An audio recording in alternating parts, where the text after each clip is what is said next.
Welcome to মুনমুনে classroom. আমরা চলে এসেছি মডেল কোশ্চেন পেপার 6-এর পার্ট 2 নিয়ে। শর্টকি ত্রুটি ও ফ্র্যাঙ্কেল দুটির মধ্যে পার্থক্য লিখতে বলেছে। এটা ভীষণ ইম্পর্টেন্ট, বারবার আসে। কী পার্থক্য? না, শর্টকি ত্রুটি হচ্ছে আয়নীয় কেলাস থেকে সমসংখ্যক ক্যাটায়ন ও অ্যানায়নের অনুপস্থিতির ফলে শর্টকি ত্রুটি সৃষ্টি হয়। আর ফ্র্যাঙ্কেল ত্রুটি কি? আয়নীয় কেলাসে কোনো আয়ন তার নিজস্ব অবস্থান ছেড়ে কেলাসের অন্তঃস্থানিক স্থানে মানে অবস্থান করলে তাকে ফ্র্যাঙ্কেল ত্রুটি বলে। শর্টকি ত্রুটির ক্ষেত্রে কী হয়? কেলাসের ঘনত্ব হ্রাস পায়, আর ফ্র্যাঙ্কেল ত্রুটির ক্ষেত্রে ঘনত্ব অপরিবর্তিত থাকে। তো নেক্সট কোশ্চেন, এফ কেন্দ্র কী? আয়নীয় কেলাসে অ্যানায়ন নিরুদ্দিষ্ট হওয়ার ফলে সৃষ্ট ইলেকট্রন অধিকৃত গর্তগুলিকে এফ কেন্দ্র বলে। এফ কেন্দ্র কেলাসে বর্ণ সৃষ্টি করে। এরপরে চলে আসবো আমরা বিয়ের কোশ্চেনে। এটা অঙ্ক আছে। 25 ডিগ্রি সেন্টিগ্রেড উষ্ণতায়, মানে টি বলে দিল, 2 লিটার জলে 2.5 × 10⁻² গ্রাম, এটা গ্রাম ছিল না, এটা কেজি ছিল, কেজি K2SO4 দ্রবীভূত করা হলো। দ্রবণের অভিস্রবণ চাপ নির্ণয় করতে বলেছে। এটা কেজিতে আছে, ডাব্লুটা কেজি থেকে গ্রামে 10⁻³ দিয়ে গুণ করতে হবে। ধরে নিতে বলেছে K2SO4 সম্পূর্ণ বিয়োজিত হয়, মানে কি K + SO4 মানে আয়ের মান হচ্ছে 2। তা আমরা কি জানি? K2SO4 প্রথমে বের করছে, আণবিক ভর বের করে 174, দেখতেই পাচ্ছি। এরপর আছে অবশ্যই পাই = ICRT, সি এর জায়গায় বসিয়েছি W/mv, বসিয়ে ভ্যালুগুলো পুট করে দিয়েছি। এসে দেখো 3.515 ATM। পরেরটা খুব সোজা কোশ্চেন, জলের কেবি 0.515 কেলভিন কেজি মোল ইনভার্স। এর অর্থ কী? জলের কেবি 0.515 কেলভিন কেজি মোল ইনভার্স বলতে বোঝায় 1 কেজি বা 1000 গ্রাম জলে 1 মোল কোনো অনুদ্বায়ী তড়িৎ অবিশ্লেষ্য তড়িৎ অসংযোজিত কঠিন দ্রাব যোগ করলে জলের স্ফুটনাঙ্কের উন্নয়ন হবে 0.515 কেলভিন। নেক্সট, 25 ডিগ্রি সেন্টিগ্রেড উষ্ণতায় একটি তড়িৎ রাসায়নিক কোষে নিম্নলিখিত বিক্রিয়াটি ঘটালে বিক্রিয়াটির প্রমাণ মুক্তিশক্তির পরিবর্তন অর্থাৎ ΔG এবং সাম্যধ্রুবক কে এর মান গণনা করো। কী কী দেওয়া আছে? না, বিক্রিয়া দেওয়া আছে Cu + 2Ag + অ্যাকোয়াস, আরও তৈরি হবে Cu2 + aqueous + 2Ag।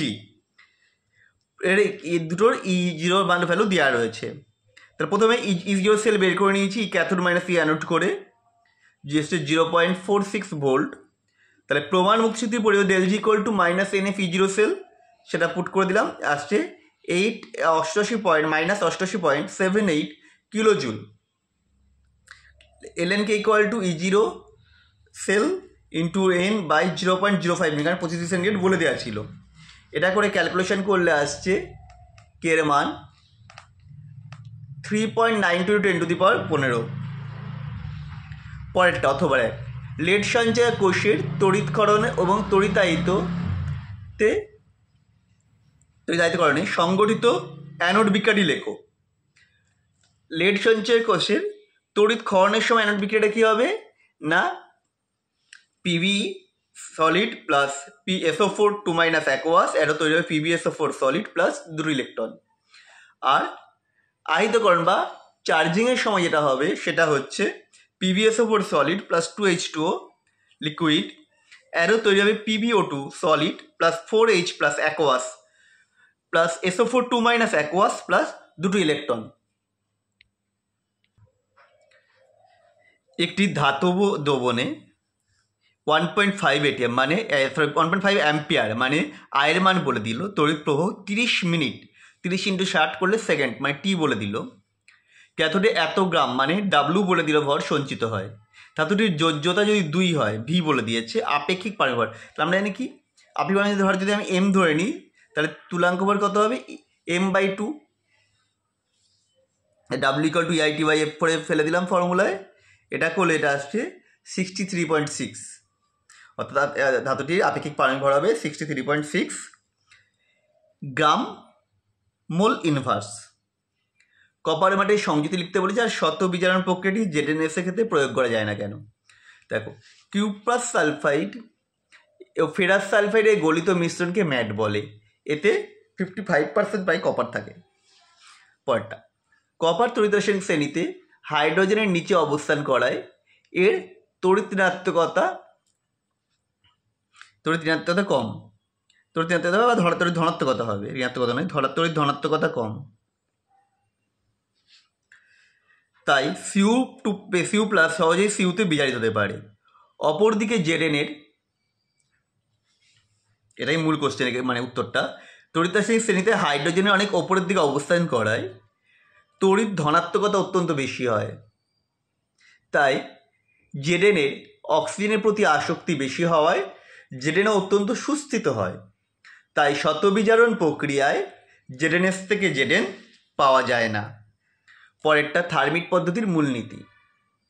Iron Fe, chromium Cr, manganese Mn, cobalt CO, nickel Ni ইত্যাদি ধাতু অপেক্ষা অ্যালুমিনিয়ামের তড়িৎ ঋণাত্মকতা বেশি হওয়ায় অক্সিজেনের প্রতি Al এর আসক্তি উক্ত ধাতুগুলি অপেক্ষা বেশি হয়। তাই উক্ত ধাতব অক্সাইডকে উচ্চ উষ্ণতায় ব্যাকেটে 2000 ডিগ্রি সেন্টিগ্রেড প্রায় Al চূর্ণ সহযোগে উত্তপ্ত করে বিজারিত করলে গলিত ধাতু উৎপন্ন হয়।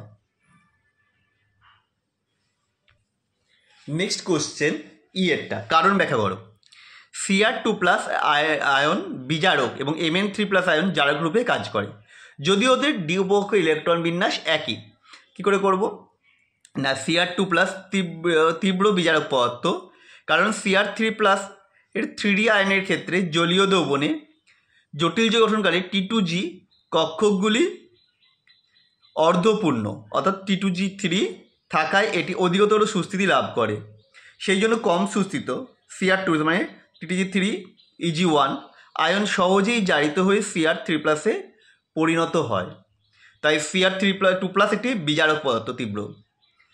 Mn3+ শক্তিশালী জারক দ্রব্য। Mn3+ ইলেকট্রন বিন্যাস হচ্ছে আর্গন 3d4। এটি জারক দ্রব্য হিসাবে একটি ইলেকট্রন গ্রহণ করলে সুস্থিত ইলেকট্রন বিন্যাস বিশেষ D5 যুক্ত Mn2+ আয়নে পরিণত হয়। তাই যেহেতু ইলেকট্রন গ্রহণ করছে, তাই এটি জারক দ্রব্য রূপে কাজ করছে। ল্যান্থনাইড মৌলগুলির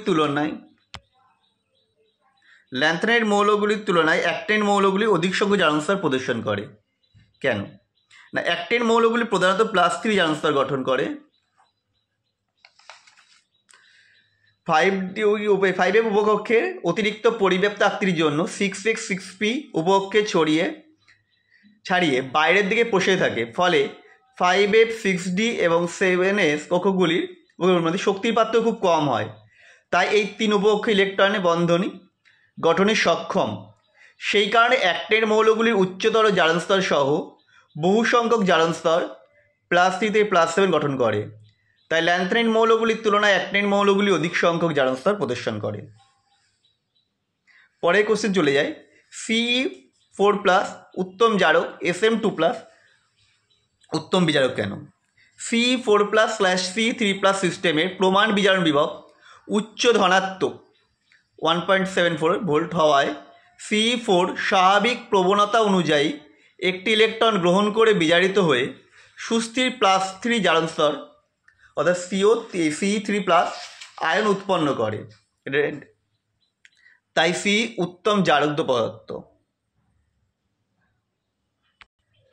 Sm2+ Fe হচ্ছে F6 একটি ইলেকট্রন বর্জন করে +3 জারণ স্তর উন্নীত হয়, তাই এটা উত্তম বিজারক। পরেরটা, সমতা বিধান করতে বলেছে। দেখো, সমতা বিধান করলে হবে Cr2O7 2- aqueous 6Fe + 14H+ তৈরি 2Cr3+ 6Fe + 7H2O। আমাদের ভিডিও কেমন লাগলো অবশ্যই কমেন্ট করে জানাও। আবার দেখা হবে নেক্সট ভিডিওতে।